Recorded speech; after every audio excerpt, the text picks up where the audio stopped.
very important for what's been going on, and also to the Knox County citizens out here. Some who have obviously been victims of these potential crimes, and we want to acknowledge the detectives and supervisors that are here today with their hard work and their diligence on this case. I'm just going to read off a brief synopsis of things that went on just so that you'll understand, and then we'll take a few questions. On Friday, September 3rd, detectives with the Knox County Sheriff's Office, with the assistance of Blount County and Scott County Sheriff's Offices, executed search and arrest warrants for 6 individuals at 5 different locations. Charges included theft and money laundering.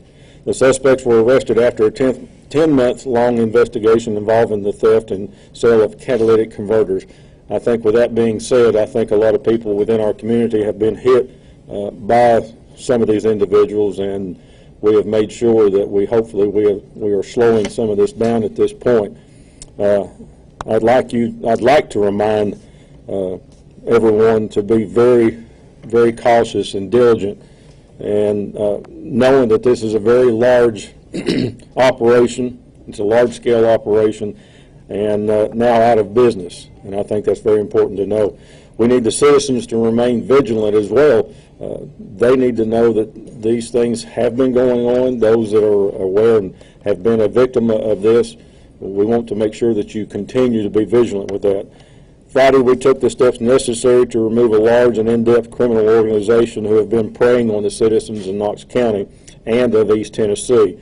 This is not just local here. Obviously, with the detectives here, their involvement with it, you're looking at just a part of over 50 officers that were involved in this investigation, and that's how large this thing has been. This, again, 10 months, it's very long, and we want to make sure that we conduct or ensure these organizations are completely dismantled once the investigation is complete. The work of these detectives and our supporting units is to be commended. I'm here as a sheriff to say I'm very proud of these individuals for the work that they've done, and we'll continue to work on this. And with that being said, if you all have any questions, we'll entertain a few questions, and I will probably rely on some of the detectives and our supervisors here to answer any questions that you may have. You're all going to make it real easy. I guess how were you able to apprehend these 6 people? Was it undercover stuff, or what was the ultimate weapon you arrested? It was, and Chief, you want to step in here for just a second and just give them a little bit of synopsis if you can? Well, basically, as investigators from multiple agencies, as we were talking, they're being affected in their own areas. As we started sharing information, then it became evident that this was a multi-county issue, and multiple people were being affected by this. At that point, we started getting together the common players in this certain organization and trying to narrow that down. And yes, there was numerous undercover sales to these individuals. Do you have any idea, I know there were 7 arrests, but how many more people are involved in this one organization? Well, the investigation's ongoing, and as you know, this is a regional thing, so this reaches very, very far. And as word spreads among the ones that are out there committing the crimes that this is a source to bring this to, then that word travels, and therefore those you have multiple people. That was part of our obstacle to start with. There were so many people that were committing the crime on the street level. It was identifying those common denominators and tracking them back to this one source, which is what took quite a long time to do. Is there a number of how many catalytic converters these 6 people were responsible for taking, an estimation perhaps of how many? Well, I can tell you in Knox County we had over 500 cases last year.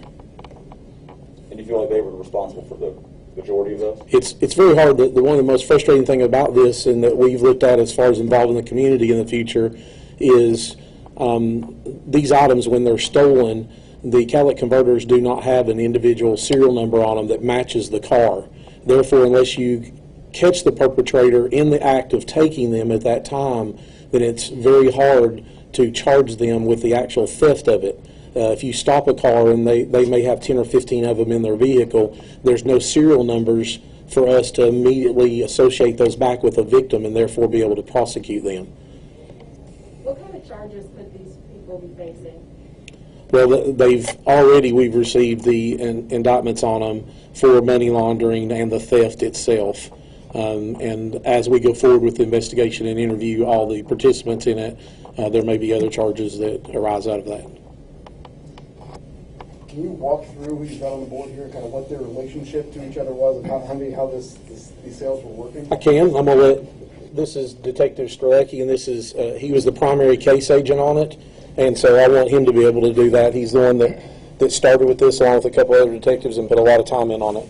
How's everyone doing? These four main individuals on the top are the ones that are like the head of the organization. Edward Browder, his brother Ray Christopher, this gentleman Tegan Kane, and Ernest Bradley. And what they would do is they're kind of like middlemen. They would get prices for the converters and they would buy them off the street. One of the charges they also all have is violation of the scrap metal law. And in order to purchase a converter, you're supposed to get a thumbprint and a picture of an identification, and they're supposed to mail these people a check. And that's to deter thieves from bringing them in and getting cash. And they were just buying them for cash. They would look at the converters and give them a number for how much they would pay them, and they would pay them cash without taking any identification. So that's another one of the charges that was in the indictment. And these gentlemen down here on the bottom, Mr. Glaze, Mr. Hall, and Mr. Eskew, they were lower on the totem pole, and they would go out and do the runs and pick up the converters. And I'm sure some people have seen exchanges of converters in parking lots of gas stations and things like that. These gentlemen down here were the ones that were doing that. I see a couple of business names under some of the people. Are any businesses being looked at potentially, or were these people all in a group unaffiliated with the business per se?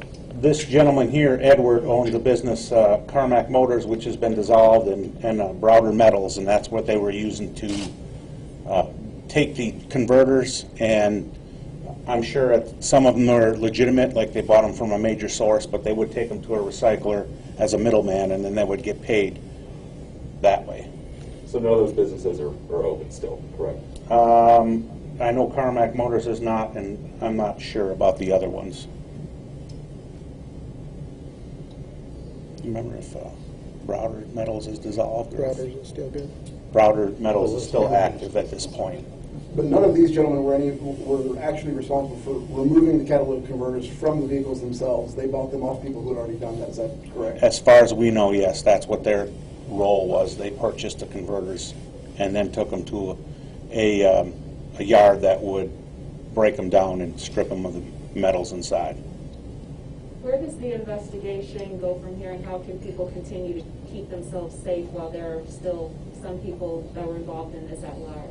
I don't think I can speak about where we're going from here, but the best thing you can do is just be diligent where you park. And I think putting these individuals in jail is going to cut down the source for the thieves quite a bit, because they knew this is where to go to take your converters and get cash for them. And word's going to get around pretty quick that they can't do that anymore. So hopefully this will be a great deterrent. But the best thing is to be diligent, watch where you park, and park in a lighted area, park where it's possible you have a camera that's got some visual on your vehicle. Do you know how much cash they were getting these and selling these for? How much money they were actually collecting over the course of the investigation? I can't discuss that at this time. So just to be clear, the individuals on the top, were they the ones breaking down the catalytic converters? Or? No, they were acting as a middleman, basically, and they would take however many of these lower level guys would bring in. They would get a load together and they would take it to a processor who would process the converters. They would sell them to them. Is there any investigation on the processor? I can't talk about that. Anything else?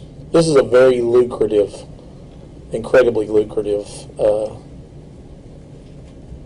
conspiracy, you would say, is what this is. This is a lot of cash money that's involved in this. These precious metals that are in these catalytic converters obviously is what has driven this whole crime wave. So that's what we're trying to interrupt, is that process.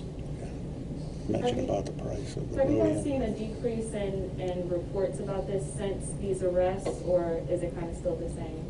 Well, that's too soon. I mean, basically we're talking about we're on our third day now, Right. since the search warrant. So time will tell. We sure hope so. After all the work that's been put in, that was the goal that the sheriff wanted us to do, is to try to put a stop to this. Because as we said, we've all had personal people that we've known ourselves that's been affected by this crime, not to mention the caseload that all the detectives have worked and processed reports on. About a year ago, there's a precious metal inside the converters called rhodium, and that precious metal was about $600 an ounce. And at one point, around the first of the year, it was up to $29,000 an ounce. So once the thieves found out how lucrative it was, and they can cut one off in 2.5 minutes, it's good business for them, and that's why we had such a great spike in the thefts. I think one thing you'll also have our community be aware of is the fact that they have seen some people crawling under cars. If they see that, then we want to make sure that they notify law enforcement, contact 911, because if somebody's under a car, we know what they're doing pretty much.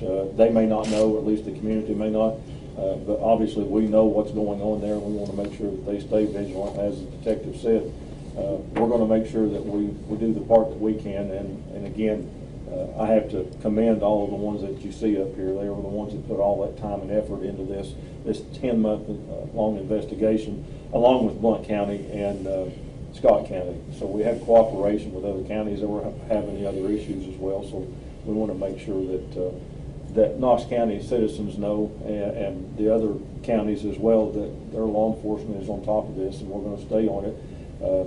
And as some of your questions were asked that can't be answered, hopefully as we go down the road, we'll have a little bit more information once that investigation is even more detailed. And there are a lot more partners in this too that we'll provide a list with at a later date of the other people that participate in this, because it'd be quite a list for us to try to read off to you as far as other participating agencies and supporters. Good. Thank you all for coming today. We appreciate it. And thanks for getting this out to our community. So thank you.